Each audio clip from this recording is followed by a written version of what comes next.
सर्वकार्येषु सर्वदा।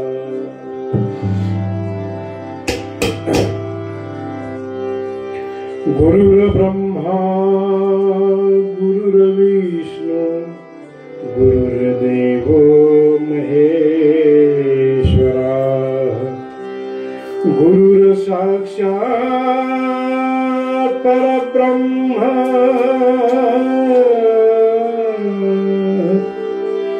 तस्मै श्री गुरवे नमः। तस्मै श्री गुरवे नमः। अलंकापुरी पुण्यभूमि पवित्र तिथे नांदतो ज्ञान राजा सुपात्र। तयाडविता करे पुण्य राशी। नमस्कार माझा सद्गुरु ज्ञानेश्वराशी। पुंडलिका वरदे हरि विठ्ठल श्री ज्ञानदेव तुकाराम। पंढरीनाथ भगवान की जय। माऊली ज्ञानेश्वर महाराज की जय। राम राजा राम राम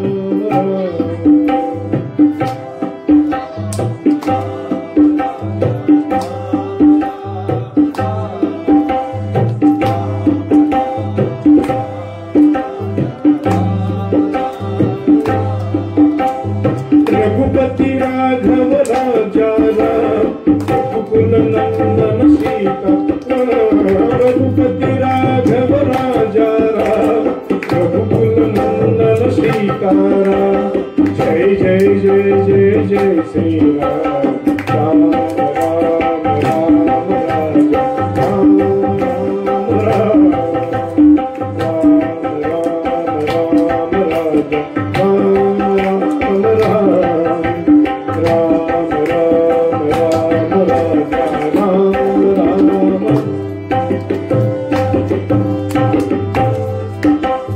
दशरथ नंदन सीताराम। दशरथ नंदन सीताराम।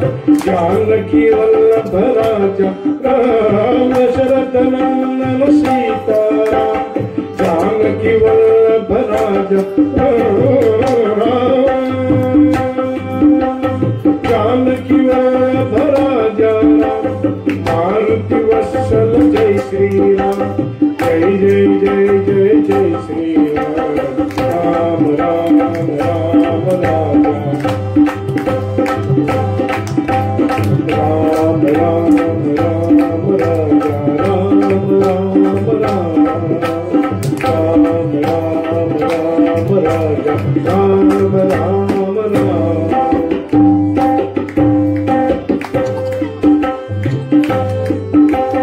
कौशल्या सुत जय श्री राम। कौशल्या सुत जय श्री राम। जानकी जीवन राजा राम। जानकी जीवन राजा। जानकी जीवन राजा राम। पतित पावन सीता राम। पतित पावन सीता राम। जय जय जय जय जय श्री राम। जय जय जय जय जय श्री राम। राम राम राम राम राम राम राम राम राम राम राजा राम राम राम राजा राम राम राम।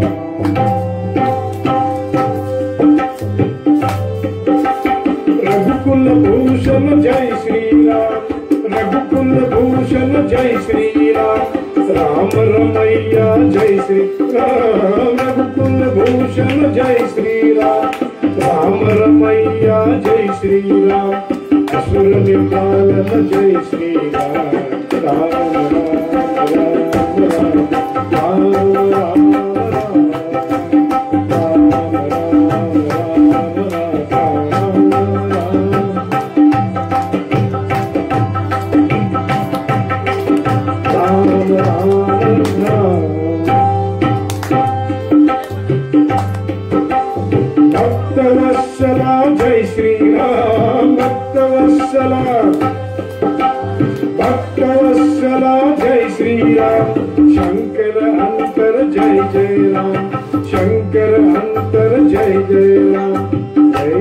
जय जय जय श्री राम राम राम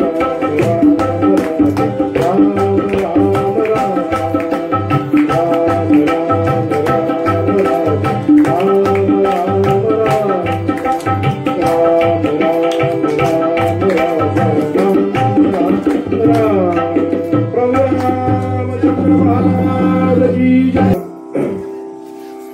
प्रभू रामचंद्रांची पावन अशी कथा श्रवण करत आहोत। ही केवळ कथा नसून आपली जीवनगंगा ही पैल तीराला नेणारी एक तीर्थ यात्रा आहे, तीर्थक्षेत्र आहे आणि प्रत्यक्ष तीर्थ आहे। अशी ही पावन कथा आपण अनेक वेळा जरी श्रवण केली तरी आपल्या कानाची, मनाची आणि ध्यानाची कधीही तृप्ती होत नाही। रावण, विभीषण, कुंभकर्ण या सर्वांची जन्माची कथा श्रवण केलेली आहे।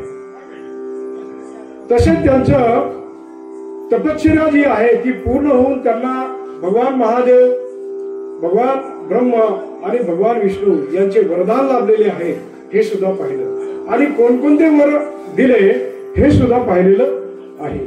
आणि ही गोष्ट जेव्हा सुमालीला समजली तेव्हा सुमालीला वाटले की आता आपण लंका ही पुन्हा आपल्या ताब्यात मिळवू अशी त्याची भावना झाली। म्हणून त्यानं रावणादी राक्षसांची भेट घेऊन त्यांना कुबेराकडून लंका पळवून घेण्यासाठी त्यांना प्रेरित केलं। रावणाने त्यावेळेस खर, दूषण, त्रिशर त्याप्रमाणे मकराक्ष असे विविध प्रकारचे जे महाबलाढ्य असे राक्षस होते, या राक्षसांना त्यांनी काय केलं, एकत्र केलं। अफाट अशी राक्षस सेना जमा केली आणि त्या राक्षस सेनेसह काय केलं, त्यानं कुबेरावरती हल्ला केला, लंकेवरती हल्ला केला। परंतु त्याला लंका काही जिंकता आली नाही, कुबेराला त्याला जिंकता आलं नाही। आता कुबेराला जिंकता न आल्यामुळं तिथं त्याचा नाविलाज झाला आणि त्यानं आता काय करायला पाहिजे असा विचार केला। तेव्हा त्यानं असा विचार केला की आता काहीतरी कपट करून आपण ही लंका आपण त्याच्याकडून मागून घ्यायला पाहिजे। म्हणून त्यानं विश्रवा करून एक पत्र लिहिलं आणि त्या पत्रामध्ये असं लिहिलं की हे प्रिय पुत्रा कुबेरा, रावण, कुंभकर्णादी तुझेच बंधू आहेत, तरी आता काय कर, तू लंकेचं साम्राज्य हे रावणाला दे असा मजकूर त्या पत्रामध्ये त्याने लिहिला। तो मुत्सद्दी होता आणि ज्ञानी सुद्धा होता, कोण, रावण। तर अशा प्रकारे त्यांनी कपट युक्तीचा वापर करून ते पत्र लिहिलं आणि पत्र घेऊन तो एकटाच, पहा बरं, आपण जर भांडणं पुन्हा आपल्या भाऊ बांधकाबरोबर झाली तर आपण 6 महिने बोलत नाही, आणि हा युद्ध एवढी मोठी लढाई होऊन सुद्धा हा रावण एकटा कुबेराकडे गेला आणि कुबेराकडे जाऊन काय केलं, त्यानं ते पत्र काय केलं, कुबेराला दिलं। आता कुबेराला ते पत्र वाचलं आणि पत्र वाचल्यामुळे त्याच्यावर त्यानं विचार केला आणि ही पितृ आज्ञा आहे, आपल्या वडिलांची आज्ञा आहे असं मानून त्यानं काय केलं, ते राज्य रावणाला देण्याचं कबूल केलं। तर रावणाला देण्याचं कबूल केल्यानंतर त्याने आपली जी सर्व संपत्ती होती ही सर्व संपत्ती पुष्पक विमानामध्ये भरली आणि पुष्पक विमानामध्ये भरून तो अलकापुरीला संपत्तीसह निघून गेला आणि त्या अलकापुरीवर त्यानं असेच सुंदर आणि असे प्रचंड असं शहर त्या ठिकाणी निर्माण केलं, तिथे एक नगरी त्यानं निर्माण केली। इकडे रावणाचे राज्य लंकेमध्ये सुरू झालं। मंदोदरी हिच्याबरोबर त्यानं काय केलं, लग्न केलं। तसेच विभीषणानं शर्मा ही गंधर्व कन्येशी लग्न केलं आणि बळीराजाची नात जी दीर्घज्वाला होती हिच्याबरोबर कुंभकर्णाचा विवाह झाला आणि या राक्षसांचं राज्य लंकेवरती चालू होतं। रावण हा जसा मुत्सद्दी होता तसा तो महापराक्रमी होता, महाबलाढ्य होता आणि बुद्धीनं अत्यंत कपटी होता। म्हणून त्यानं साऱ्या भगवान शंकराचा वर मिळाला तेव्हापासून या भूतलावरती त्याने त्राहिमाम करून टाकलं। सर्व लोकांना त्यांनी हाय हाय करायला लावलं, सर्व लोक त्याच्या भीतीनं थरकाप होऊन घेऊ लागले। त्याची जबरदस्त भीती सर्व त्रिभुवनामध्ये निर्माण झाली। आपल्या इच्छेनं सर्व देवांना काय केलं, त्यांनी बंदीमध्ये टाकलं। बंदीमध्ये टाकून अग्नीला कपडे धुवायचे काम दिलं वाऱ्याला केर काढण्याचं काम दिलं, त्याप्रमाणे ब्रह्मदेवाला पुरोहिताचं काम दिलं. असे प्रत्येक देवाला काय केले त्यांनी काम वाटून दिले आणि स्वतःच्या राज्यामध्ये त्यांना देवाला काम करायला लावलं. पहा आता देव हा कसा आहे, देव हा भक्तीचा मुखेल आहे. तो भक्तीच्या प्रेमापोटी तो काय करतो, सेवकाचं काम करतो. परंतु या ठिकाणी सर्व ऋषी ब्राह्मण यांचा छळ चालू केला. ऋषींच्या तो हत्या करू लागला. ऋषींच्या ज्या कन्या आहेत, मुली आहेत, त्यांना तो पळून आणू लागला. त्रिभुवनामधून अशा सुंदर सुंदर अशा स्त्रिया काय केल्या त्यांनी स्वतःच्या राण्या केल्या. नागकन्या, यक्षकन्या, गंधर्वेश. त्यानं रावणाला एक निरोप पाठवला, हे रावणा, हे वैश्रवणा, अरे तू असा ब्राह्मणांना गायींना अशा प्रकार. रावणाला कळवलं. याच्या कुबेराचा त्याला भयंकर राग आला त्याच्या निरोपाचा. तो म्हणाला, हा कोण मला शिकवणार, माझा राज्य आहे, माझं राज्य मी जसं पाहिजे तसं चालू. असं रावणानं काय केलं, त्या ठिकाणी स्वतःची कल्पनेनं काय केलं, पुन्हा सैन्याची जमा जाऊन गेली. असंख्य राक्षस त्यानं जमा केले आणि ते राक्षस जमा करून त्यानं पुन्हा काय केलं, अलकापुरीवरती त्याने हल्ला केला. म्हणजे जिथं कुबेरानं नवीन शहर निर्माण केलं होतं तिथं जाऊन त्यानं काय केलं, हल्ला केला. आणि त्या हल्ल्यामध्ये हे पहा असं कसं आहे बरं का, उठून जाऊ नका. कथेला बसलं मी कालच सांगितलेलं आहे, मला ते आवडत नाही. कथेमध्ये जर उठून गेलं तर ते माझं सगळं इकडे कार्यक्रम बिघडतो, क्षमा असावी. तर कुबेरावर हल्ला केल्यानंतर तिथं कुबेराला त्याने पराजित केलं, कारण त्याचं राक्षसांचं सैन्य बळ वाढलेलं होतं आणि त्या सैन्य बळाच्या जोरावरती त्यानं कुबेराला काय केलं, पराभूत करून टाकलं. कुबेराचा नाविलाज झाला आणि नाविलाज झाल्यामुळे त्यांनी पुन्हा तिथून तो निघाला आणि तो इंद्राकडे गेला. इंद्राकडे गेल्यानंतर इंद्रानं काय केलं, त्याला त्या ठिकाणी त्याच्या राज्यामध्ये खजिनदार म्हणून नेमले. म्हणूनच त्याला त्या ठिकाणी कुबेर असं म्हटलं गेलं. पूर्वी त्याचं नाव वैश्रवण असं होतं. तेव्हा रावणानं काय केलं, त्या अलकानगरीमध्ये असणारी जी सर्व संपत्ती होती, सर्व सोनं नाणं, हत्ती, घोडे, रत्न, जड जवाहरे, मौल्यवान असे अलंकार, हे सर्व त्याने गोळा केले आणि त्या विमानामध्ये भरले, पुष्प विमानामध्ये भरले आणि तो त्या काय केलं, लंकेला तो घेऊन आला. लंकेला घेऊन आल्यानंतर त्या ठिकाणी लंकेमध्ये त्यानं रोज 14 चौकड्याचे वाद्य त्या ठिकाणी वाजले. दिवे, सहस्रावधी दिवे त्या लंकानगरीमध्ये प्रज्वलित केले जायचे. असे दिव्य स्वरूपाची ती नगरी त्यानं निर्माण केली आणि सगळ्या भूतलासह त्रिभुवनामध्ये त्यानं काय केला, त्याचा गडाला निर्माण केला. इकडे देव घाबरले आणि देवानं भगवान ब्रह्मदेवाकडे धावा घेतला. पृथ्वी हैराण झाली. पृथ्वीनं गायीचं रूप घेतलं आणि सर्वजण काय झाले, ब्रह्मदेवाकडे गेले. आणि ब्रह्मदेवानं आता यावरती काय विचार करावा, कारण आपल्याच वरानं उन्मत्त झालेला रावण आपल्याला आता तो आवरणार नाही असा त्यानं विचार केला. आणि ते म्हणले, आता भगवान श्री हरीकडे गेल्याशिवाय पर्याय नाही. म्हणून ते क्षीरसागराच्या तीरावरती आले आणि क्षीरसागराच्या तीरावरती येऊन त्यांनी भगवान विष्णूंची प्रार्थना केली. आणि त्या प्रार्थनेमध्ये त्यांनी सांगितलं की, हे प्रिय पित्या, हे जगताच्या पुरुषा, जगत चालका, हे जगत वंदनीय महाविष्णू, या सर्व पृथ्वीचा भार ह्या त्रिभुवनामध्ये या रावणानं काय केलेलं आहे, सो की पळ करून टाकलेलं आहे. तेव्हा सर्वांचे काय कर, तू रक्षण कर, यासाठी आमच्यावरती दया कर, अशी प्रार्थना त्या ठिकाणी काय केली, ब्रह्मदेवाने केलेली आहे. तेव्हा भगवान विष्णूंनी त्यांना सांगितलं की या रावणाच्या आणि राक्षसांच्या ज्या कारवाया आहेत किंवा त्यांच्या त्रासाला सर्व जगत त्रिलोक कंटाळलेलं आहे. तेव्हा त्याच्या उच्चाटनासाठी, त्यांच्या नाशासाठी मी आता अवतार धारण करणार आहे.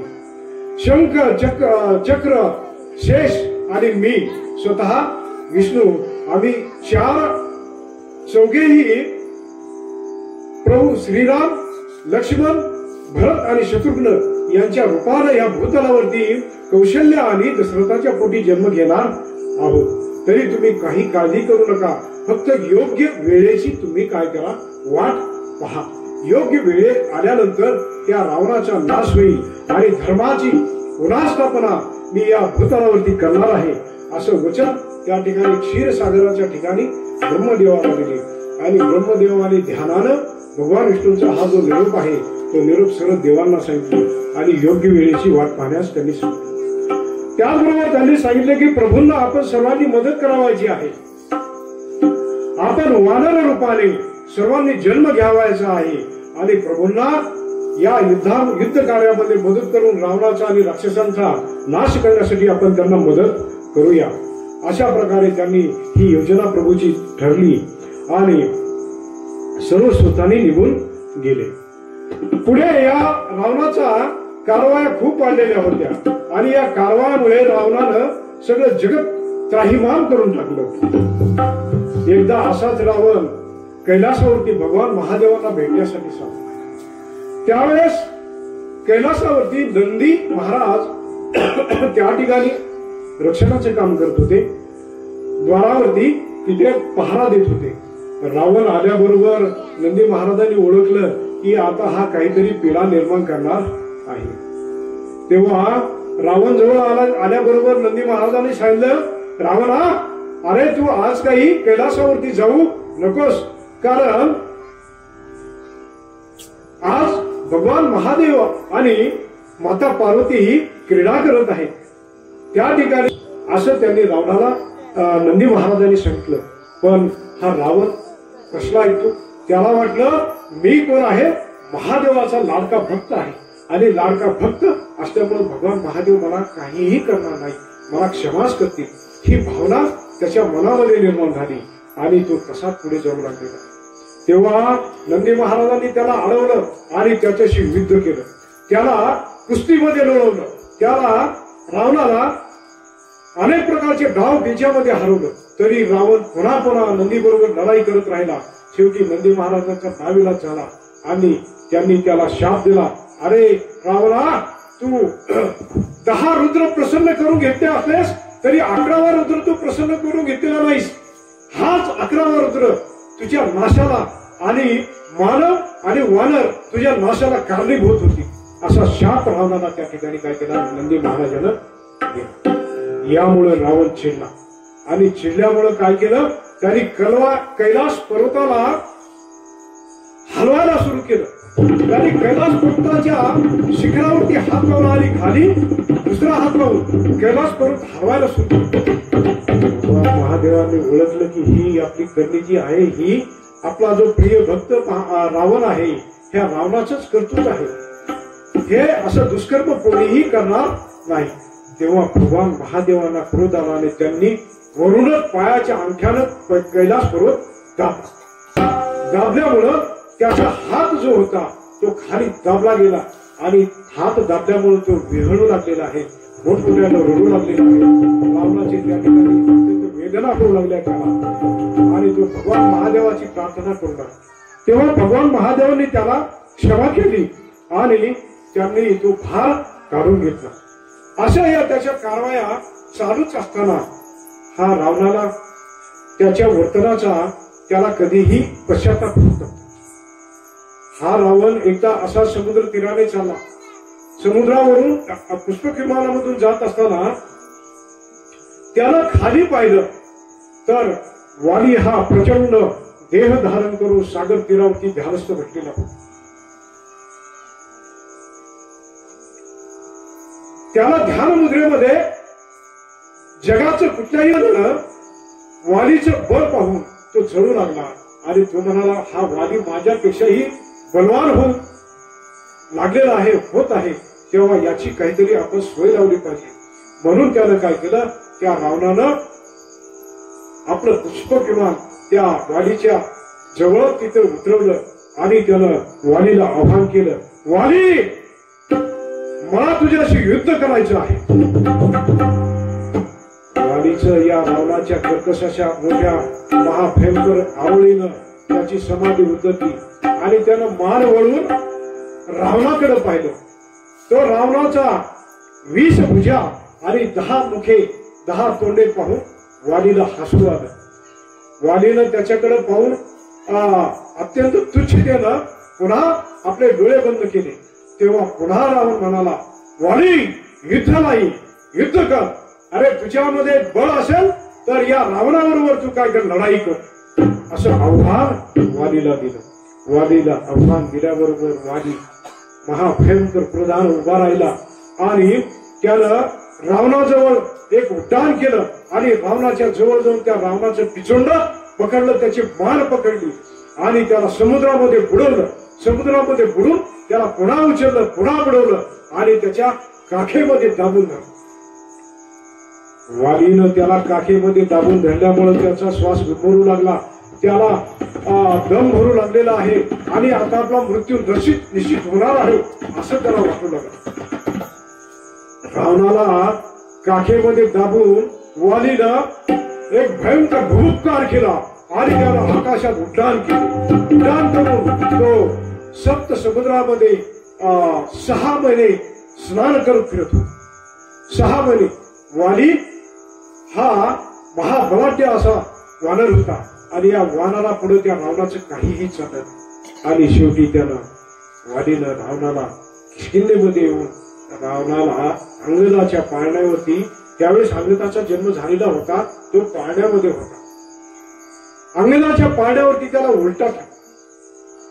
त्यावेळेस अंगदाने सुद्धा काय केले, त्याची दाढी आणि त्याची डोक्याच्या जटा ओढून ओढून त्याला अगदी परेशान करून टाकले.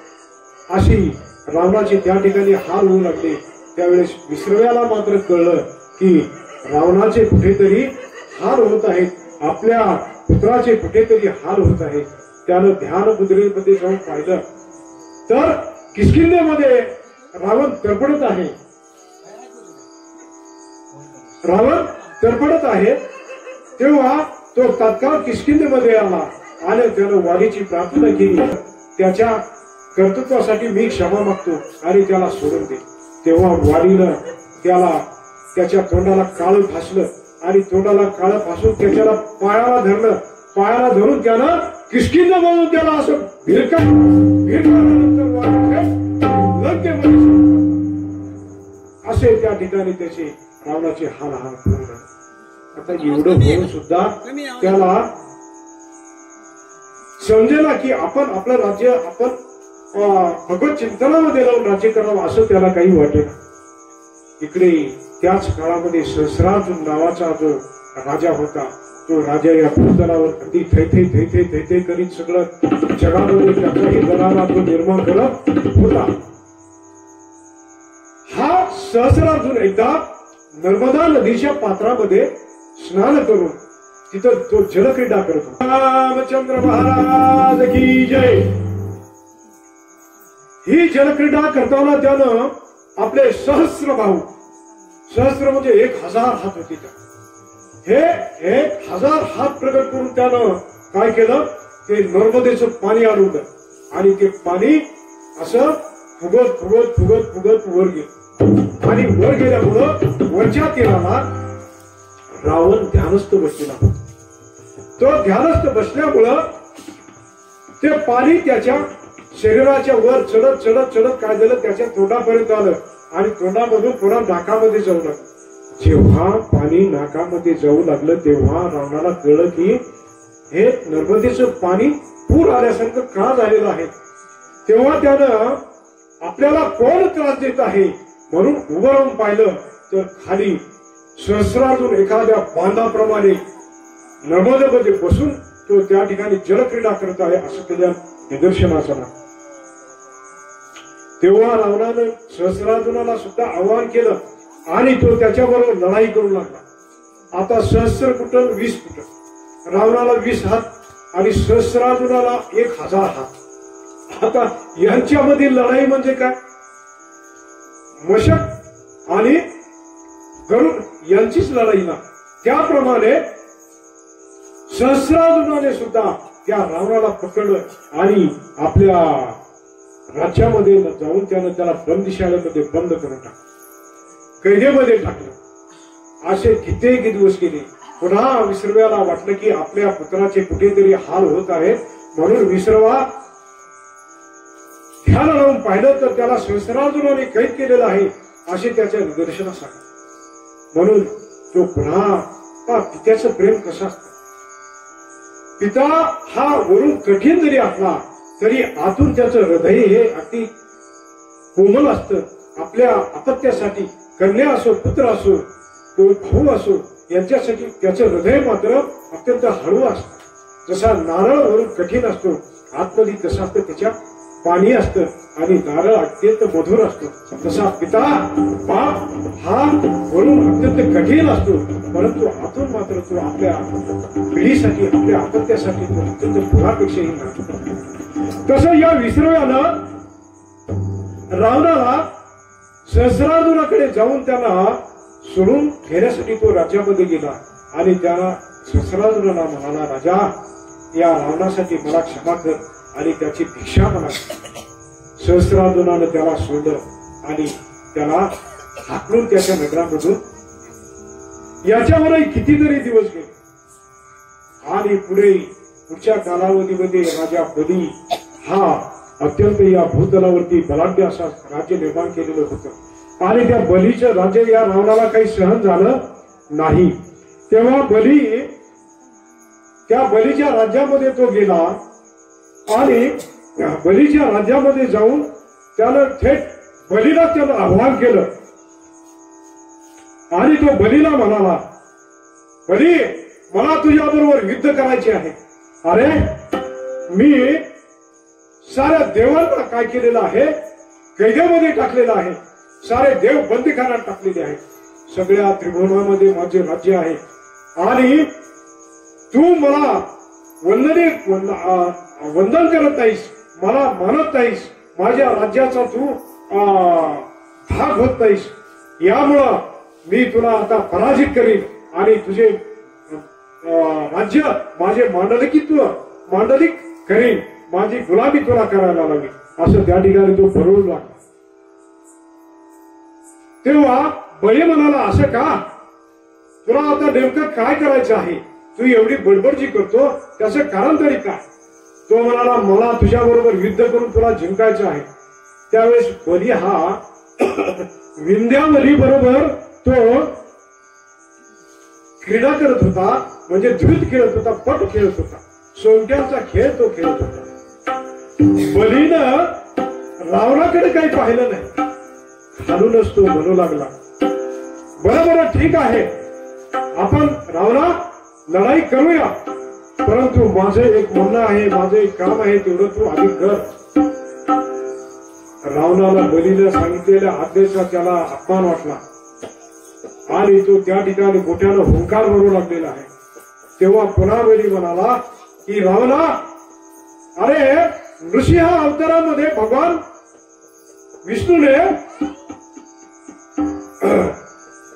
आमच्या पूर्वजांना मारून काय केलेलं आहे, त्याचं जे कर्णफूल जे आहे, हे कर्णफूल याच दालनामध्ये ठेवलेलं आहे.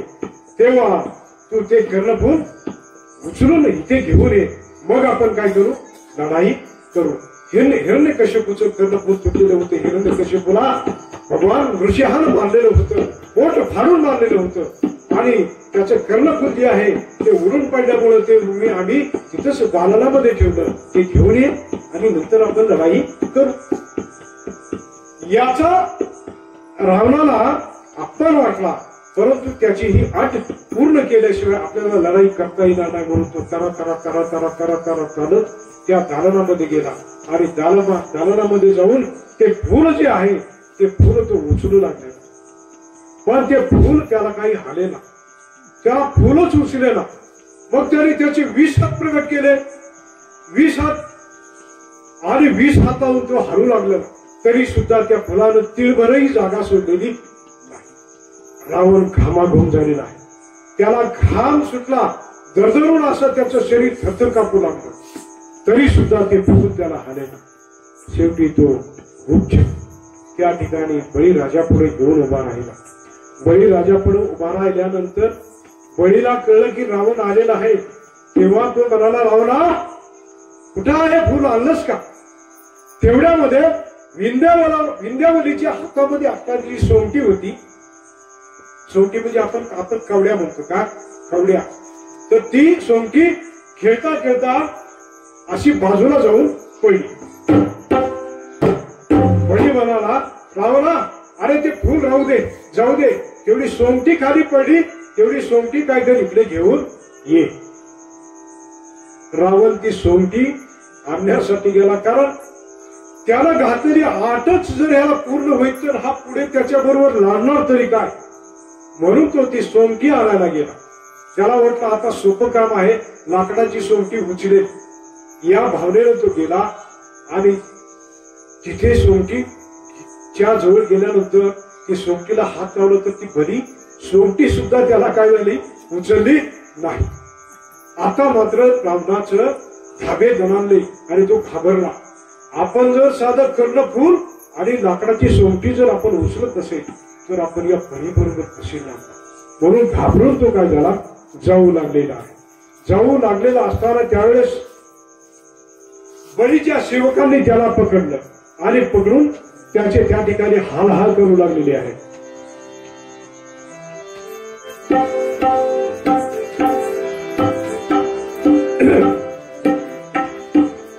बळीराजाच्या अश्वशाळेत, बळीराजाच्या अश्वशाळेत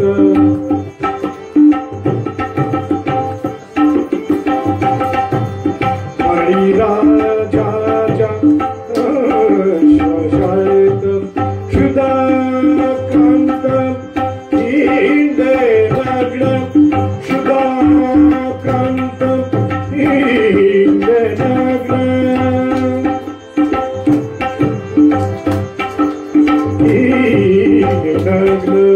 बळीराजाच्या अश्वशाळेत, बळीराजाच्या अश्वशाळेत चले खातसे मागून, चले खातसे मागून, मागे कोराम घरोघरी, मागे कोराम घरोघरी. बळीराजाच्या अश्वशाळेत, बळीराजाच्या अश्वशाळेत पोटासाठी वाग्या भोगून, पोटासाठी वाग्या भोगून, म्हणे मी मल्हारीचा श्वान, म्हणे मी मल्हारीचा श्वान.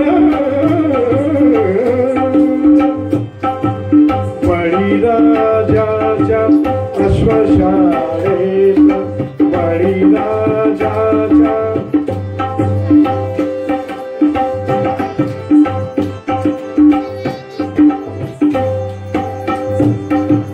कोठंबे चौकडे, कोठंबे चौडके काके घेऊन, कोठंबे चौडके काके घेऊन, नाचोनी मेळवी धन धान्य, नाचोनी मेळवी धन धान्य.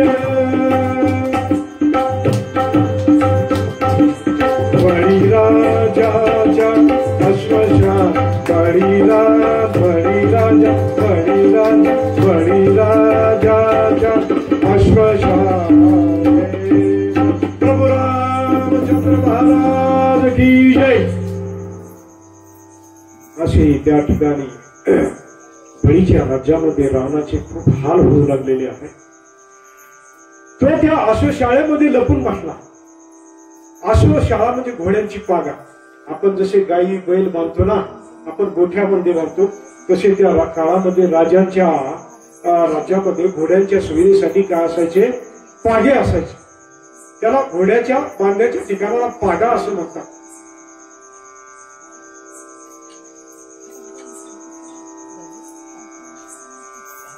या पागेमध्ये तो लपून बसला. तेव्हा बळीच्या सेवकांनी त्याचा शोध घेतला आणि त्याला पकडलं. त्याला अत्यंत भूक लागली रावणाला. त्याला त्या ठिकाणी खायला प्यायला सुद्धा काही नाही. त्या सेवकांनी त्याचे सगळे कपडे ओरबडून काढून टाकले आणि तसाच तो लग्न त्या राज्यामध्ये फिरू लागलेला आहे. तो हरभरे, चणे म्हणजे हरभरे, तो हरभरे मागून भीक मागून खायचा त्या राज्यात, बळीच्या राज्यामध्ये. कोरांना म्हणजे तुकडा तुकडा जसा भिकारी बघतो तसं रावण त्या ठिकाणी भीक मागू लागला आणि त्या लोकांना, राज्यातल्या लोकांना म्हणायचा, मी कोण आहे? मल्हारीचा स्वाद आहे, म्हणजे मल्हारी म्हणजे खंडोबाचा कुत्रा आहे, मला काय करा? येळकोट येळकोट म्हणून त्यांना भीक मागायचा, अन्न कोरांना मागायचा आणि त्याच्यावरती तो त्याचं पोट भरायचा.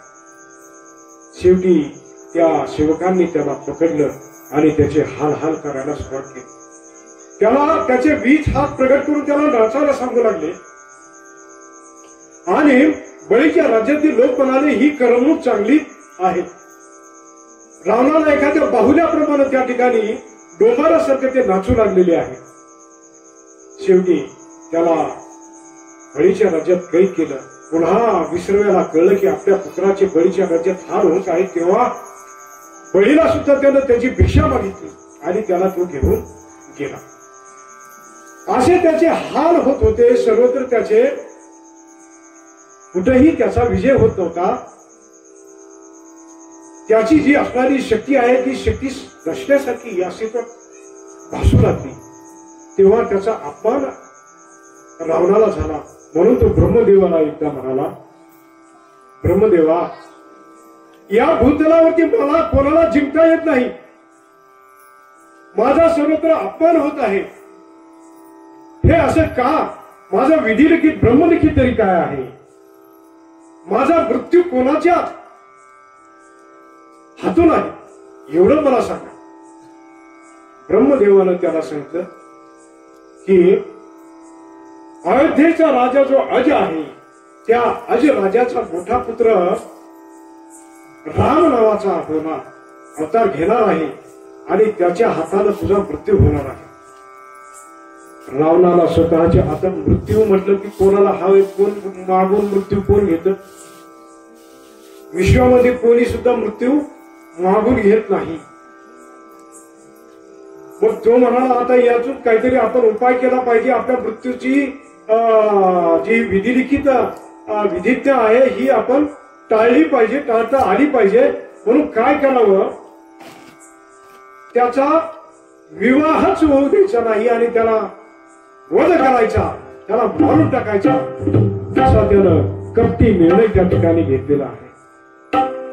आता हीच गोष्ट नारदांना कळाली. तेव्हा नारदानं अजराजाला सांगितलं की हे अजा, अरे रावणाला असं कळलेलं आहे, ब्रह्मदेवानं असं सांगितलेलं आहे की अजराजाचा पुत्र दशरथ कालावधीमध्ये रामाच्या हाताने तुझा मृत्यू निश्चित होणार आहे. हे कळल्यापासून रावणाला अहोरात्र तळमळ लागलेली आहे. तो आता शांत बसत नाही आणि तो दशरथाच्या मृत्यूसाठी रात्रीचा दिवस करून, जीवाचं रान करून तो काही ना काही कुटील कारवाया करील आणि दशरथाचा वध करील. तेव्हा तू काय कर, दशरथाला जीवाच्या पलीकडे सांभाळलं पाहिजे, त्याला अत्यंत जपलं पाहिजे. अजय राजाला मोठी चिंता लागून राहिली. कारण अजय राजाचं वय झालेलं होतं, कितीतरी 1000 वर्ष अजराजाचं वय झालेलं असताना त्याच्या वार्धक्यामध्ये हा दशरथ झालेला होता आणि तो रावणाबरोबर मुकाबला करू शकणार नव्हता, रावणाशी तो लढाई करू शकणार नव्हता. यावर नारदांना त्यांनी प्रश्न विचारला, हे मुने नारदा, यावरती उपाय काय करावा हे तुम्हीच सांगा. मला तर आता काही कळेल असं झालेलं आहे आणि तो राक्षस राजा रावण नक्कीच दशरथाचा वध केल्याशिवाय राहायचा नाही. तेव्हा नारदांना सांगितलं, अजा, दशरथाचं कुठेतरी गुप्त अशा ठिकाणी समुद्रावरती काय कर, त्याचं गुप्तपणे विवाह लावून दे आणि ही गोष्ट रावणाला कळणार नाही याची दक्षता घे.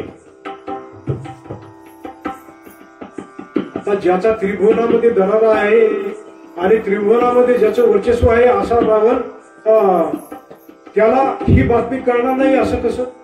त्याला त्रिभुवनामध्ये गुप्तहेर केलेले होते. ही बातमी सुद्धा त्याला कळलं की दशरथ आणि कौशल्याचा विवाह समुद्रावरती होणार आहे, एका नौकेमध्ये होणार आहे.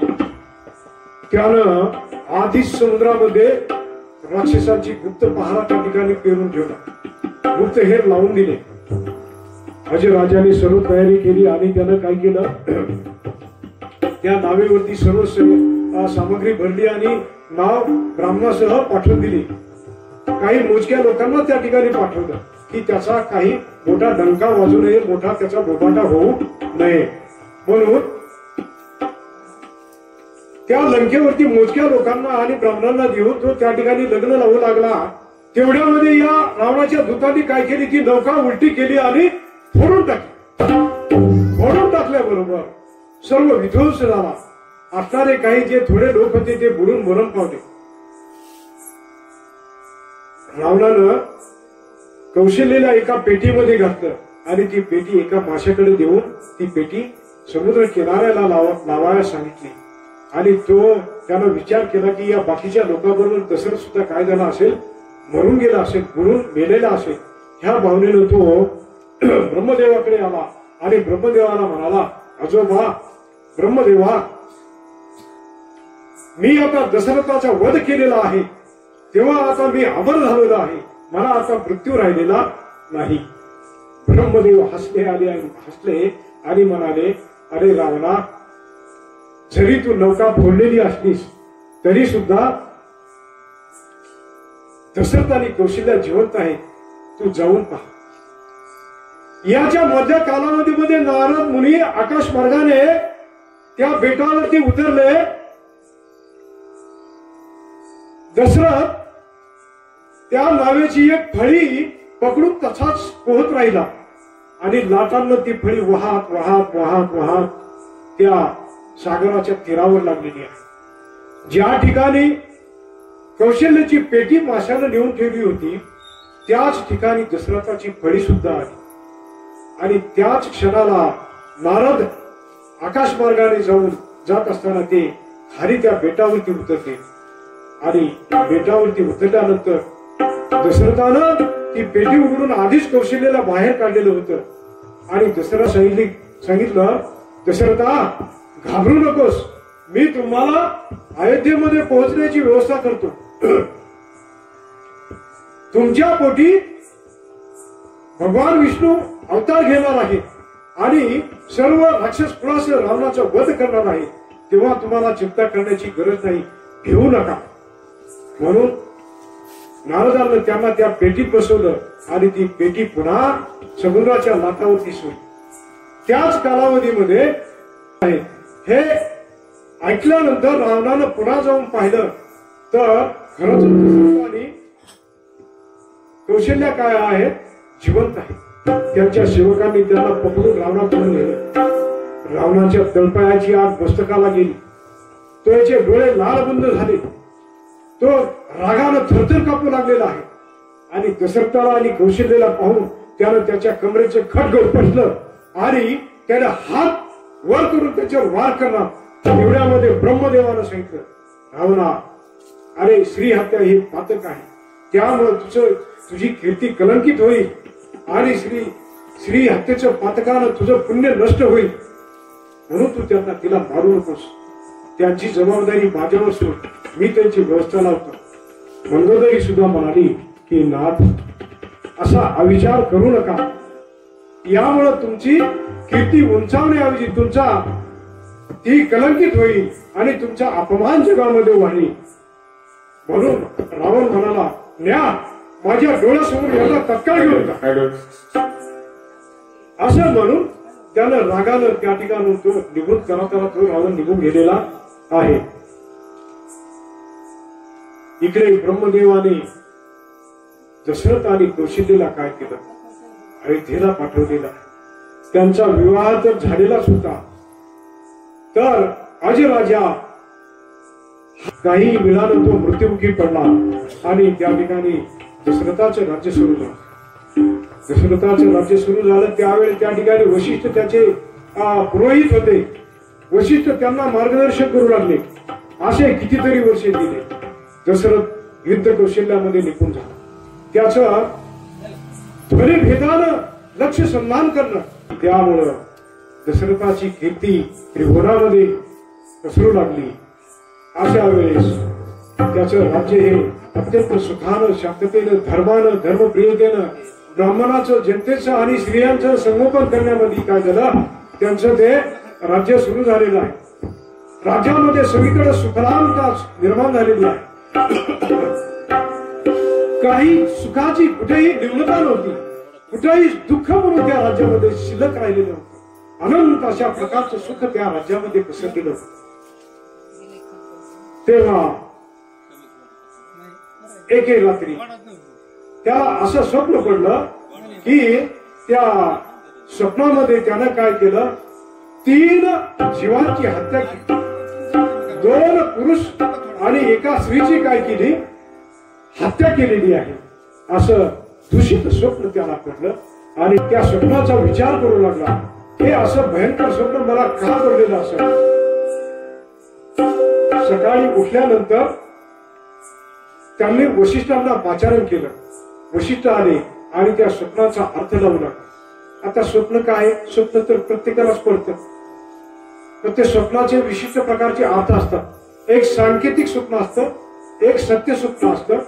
म्हणजे सांकेतिक स्वप्न म्हणजे काही काळानंतर घडणाऱ्या घटना हे सांगून जातं. आणि तात्काळ पडणारं जे स्वप्न आहे हे खूप मोठं शास्त्र आहे त्याचं सुद्धा, ते आपल्याला त्याची इथे गरज नाही. पण थोडक्यात सांगतो की स्वप्न हे अंतर मनाचं वागणं आहे. आपण शरीर थकून झोपलं तरी सुद्धा मन झोपत नाही, मन मात्र जागत असतं, म्हणून स्वप्न पडतं आणि आपला प्रपंच स्वप्नामध्ये आपण पाहतच असतो. एवढं सांगतो.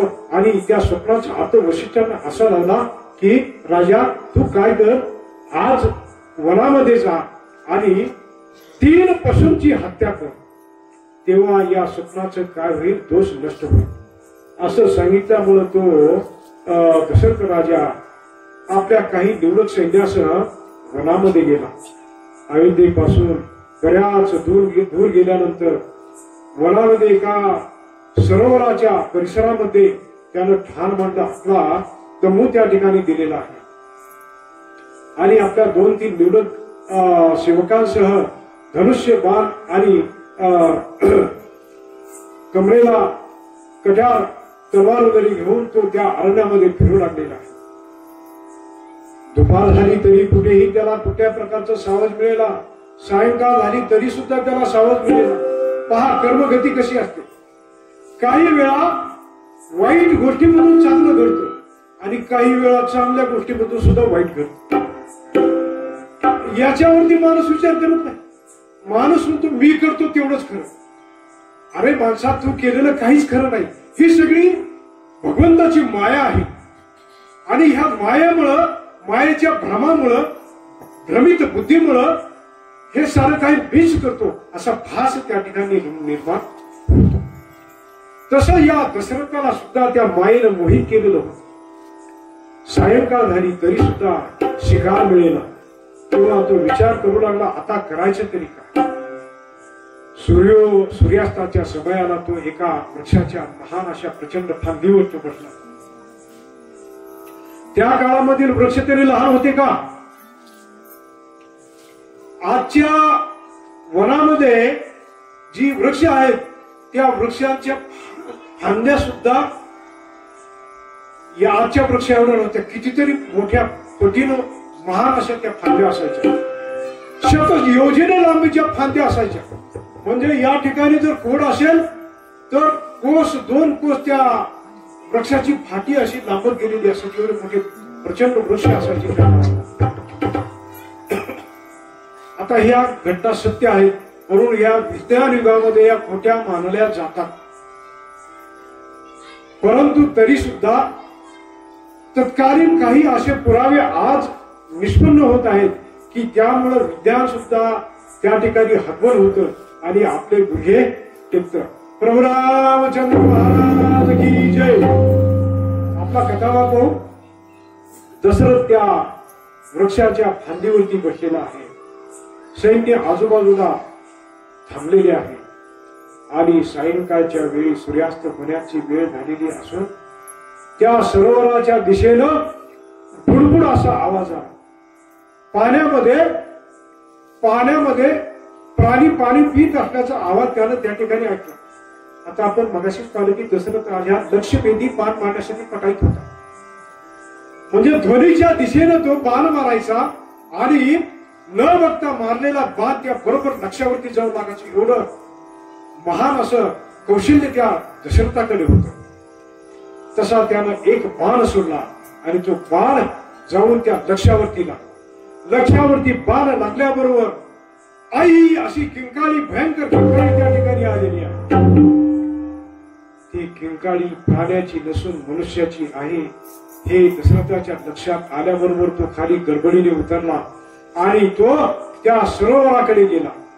सरोवराकडे गेल्यानंतर त्या ठिकाणी पाहिलं तर एक 25 मधला जो तरुण होता, तो तरुण त्या ठिकाणी घायाळ होऊन पडलेला होता. छातीमधून त्याच्या रक्त पाझरत होतं. तो विहळत होता. त्याचे डोळे पांढरे झालेले होते. त्याचे प्राण जाऊ पाहत होते. तो आई आणि पित्याच्या नावानं तो घोष करत होता. तो विहळत होता. दशरथानं त्या ठिकाणी जाऊन उभा राहिला आणि त्याचं शरीर थरथर कापू लागलेलं आहे. अरे हे काय अघटित घडत चाललेलं आहे. आज दैवानं माझ्या नशिबी लिहिलं तरी काय, असा विचार करून दशरथ त्या अनभिज्ञ अशा कुमाराला विचारू लागला, कुमार अरे तू कोण आहेस, तुझं नाव तरी काय आहेस, आणि अशा घनघोर अरण्यामध्ये तू इथे कशाला आलेला होतास. तेव्हा त्यानं सांगितलं की माझं नाव श्रावण आहे. मी माझ्या मात्या पित्यांना कावडीमध्ये घेऊन तीर्थयात्रेसाठी चाललेलो आहे आणि त्यांना तहान लागलेली होती, म्हणून पाणी घेण्यासाठी कमंडलू घेऊन मी आलेलो होतो. हे असं तो श्रावण त्या ठिकाणी अत्यंत क्षीण अशा दुःखी आवाजामध्ये आणि मरणांतक यातनांच्या आवाजामध्ये तो दशरथाला बोलत. दशरथाला अत्यंत वाईट वाटलं. तेव्हा दशरथाने त्याच्या हृदयाचा बाण काढला, परंतु काही उपयोग झाला नाही. तेव्हा श्रावणाला सांगितलं की राजा हा कमंडलू घे आणि माझ्या माता पित्यांना जाऊन पाणी प्यायला दे, पण मी गेलो आहे असं मात्र सांगू नकोस. दशरथाची पंचायत झाली. आता हे पाणी नेऊन त्यांना पाजायचं तरी कसं, हा विचार करू लागला. तेव्हा त्या ठिकाणी श्रवण गत प्राण झालेला दशरथानं त्याच्या डोळ्याने